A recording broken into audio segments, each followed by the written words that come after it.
Magandang hapon! Kumusta po? Narito po ulit ang update natin para sa lagay ng ating panahon ngayong hapon po ng October 22, 2024 na kung saan sa ngayon ay patuloy pa rin po natin na binabantayan ang bagyong si Christine na mayroon pong international name na Trami na taglay na po ngayon ang lakas ng hangin na maabot na sa 90 kilometers per hour na nagdudulot na po ngayon ng napakalakas na mga pagbuhos ng ulan dyan po sa halos buong Kabikulan, Kabisayaan at ilan pang bahagi ng Southern Luzon. Nasa karagatan pa po ito ngayon, about 214 km east of Catanduanes at ngayong gabi ay posibleng magbago na ang direksyon niyan. Kikilos na po yan paakyat, pa northwestward, pataas sa bilis na 15 km per hour. At posibleng bukas ng hapon ay nandyan na po sa silangang bahagi ng Cagayan at mag-iiba na ulit ang direksyon, pa westward na po, patungo na dito sa Kalupaan at magsimula na tawirin bukas ng gabi ang malaking bahagi ng Northern Luzon,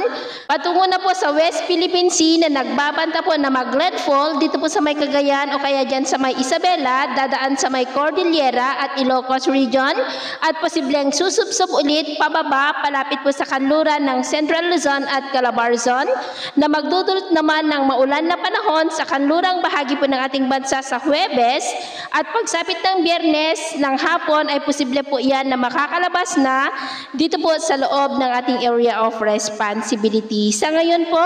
ay hindi na makikita ang mapa ng Pilipinas mula sa himpapawid dahil po sa napakalawak at makakapal na kaulapan ng bagyong Christine at halos buong Luzon ay nakataas po ngayon ang wind signal number 2 at number 1 lalo na po dyan sa may Bicol region at silangan ng Kabisayaan maging po sa may Caraga kaya mag-ingat po tayo sa posibleng banta ng mga pagbaha at pagguho ng lupa dahil sa malalakas na buhos ng ulan na may mga pagbugso ng hangin, epekto po ng bagyong si Christine. At sa atin naman pong mga baybayin, dahil sa bagyo ay iwasan na po muna natin ang papalaot sa buong seaboard ng Northern Luzon, extreme Northern Luzon seaboard at sa buong seaboard ng silangan ng ating bansa.